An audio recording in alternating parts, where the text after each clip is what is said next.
Yo, how's it going on, everybody? Welcome back to the channel. Now, where do we start with this fight card? There was a lot of interesting things that went on, definitely. Without a doubt, there were some fighters that were gifted wins, right? There was eye pokes in literally every other fight, right? There was fighters that exceeded our expectations of them. There was fights that were completely freaking lame, if I'm just being completely honest.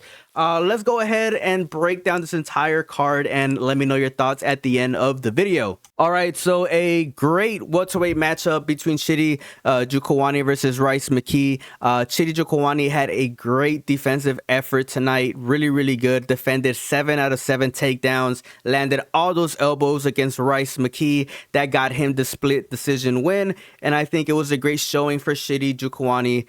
Without a doubt. I mean, there really isn't much to say about this fight other than the fact that Chidi Njokuani, he played it smart. He fought really smart. He picked his positions really well. And I think Rice McKee was kind of rushing things a little bit. And he found himself in a lot of bad positions because I think that he wanted to rush into grappling and wrestling exchanges a little bit too early. I think that Chidi Njokuani was able to see or able to pretty much pick up on Rice McKee's game plan really early on and turn it against him. And I had a great showing tonight. So one of the interesting fights that we had tonight was Kyle Nelson taking on Bill Algeo. This fight was pretty interesting. I think I'm going to agree with the crowd on this one.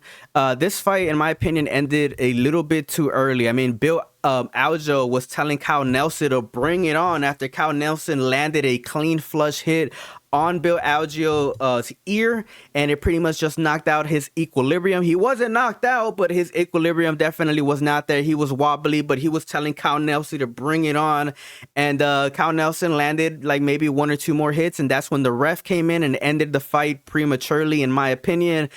Good stuff from Kyle Nelson nonetheless. He was landing the more powerful punches tonight, and I think if Bill Algeo would have done a little bit better with his defense, we probably would have seen the fight go on a little longer, in my opinion. But like I said, I feel like this fight ended a little bit early for my liking. But let me know what you guys think down in the comment section below. And yet another controversial fight, ladies and gentlemen. We got Ruziboyev versus Cedric Dumas.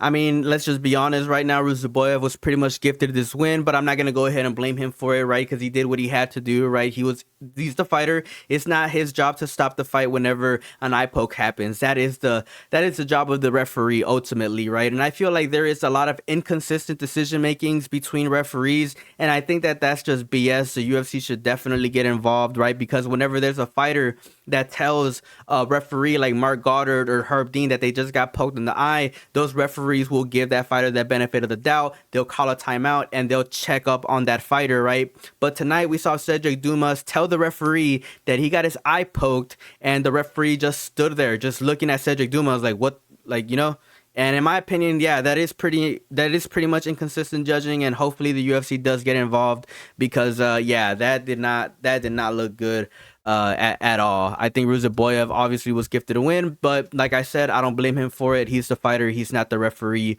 Ruziboyev actually said at the end of the fight that it was his fist that hit Cedric Dumas, and what I found freaking hilarious is that right after he said that, like literally 2 seconds later, there was a replay of his freaking finger poking his eye, not once but twice within the same partial of the same sequence of the first round that ended the fight in a knockout. But let me know what you guys think about this fight down in the comment section below. Let's go ahead and move on to the next one. All right, ladies and gentlemen, and yet we have another controversial fight. That's Chris Weidman versus Bruno Silva. Originally, this fight ended in a TKO or knockout, I don't remember, but apparently because of the eye pokes that happened previously to that, this fight was only counted on rounds 1 and 2 and up to what led up to the eye poke. They gave Chris Weidman a unanimous decision win instead of counting it as a TKO win, which was originally announced after, pretty much the fight had ended. But let me just tell you guys, man, that I was so freaking happy for Chris Weidman, because this guy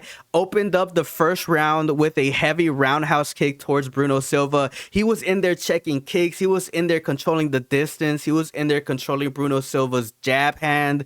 And yeah, it just put a big freaking smile in my face. I was just like, Chris Weidman watched my videos, bro. Chris Weidman actually watched my videos and did what I told him to do. Obviously, you know, trolling there a little bit.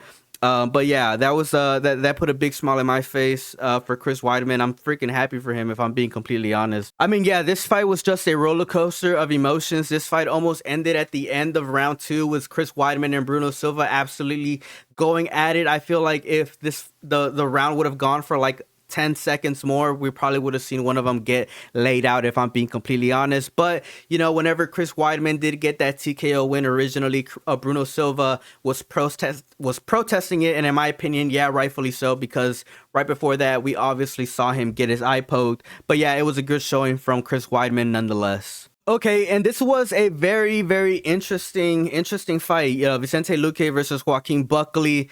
I mean, in my opinion, I think Joaquin Buckley did a pretty freaking good job in this fight. He was putting together some really, really smart combinations against Vicente Luque. In the second round, Joaquin Buckley goes for a takedown, and Vicente Luque makes the huge mistake of pulling guard. And man, what a terrible mistake did Vicente Luque make. Buckley did what he was supposed to do and attack from that weak position. And yeah, it was just a crazy decision from Vicente Luque, if I'm just being completely honest. What a terrible mistake. Buckley did what he was supposed to do, obviously taking advantage of that mistake and getting a second round stoppage against Vicente Luque. So obviously Joaquin Buckley is going to get some better opponents, and let's see what he can do in the welterweight division. All right, and now we got Aaron Blanchfield versus Manon Fiorot, and I'm just going to go ahead and be honest with each and every single one of you guys. This main card was pretty freaking whack. It was pretty whack. It was pretty low level, and I'm going to tell you guys exactly why. It's because Aaron Blanchfield had a terrible strategy. She really did. She really honestly had a terrible freaking strategy. Her disposition was literally to be Captain Obvious and fight so aggressive, right? And just press the attack, being the shorter fighter. Manon Fiorot did the obvious thing, right? From rounds 1 all the way to round 5. Just take a couple steps back and counter everything that Aaron Blanchfield is throwing, right? And that's pretty much what she did from rounds 1 all the way to round 5. Literally winning each and every single round. And that was pretty whack to see. It was pretty infuriating that Aaron Blanchfield's corner didn't tell her to do anything to change her strategy up at all. And it was a pretty disappointing main event, if I'm being completely honest. But let me know what you guys think down in the comment section below. As always, it's a pleasure talking to each and every single one of you guys. Peace out and have a good one.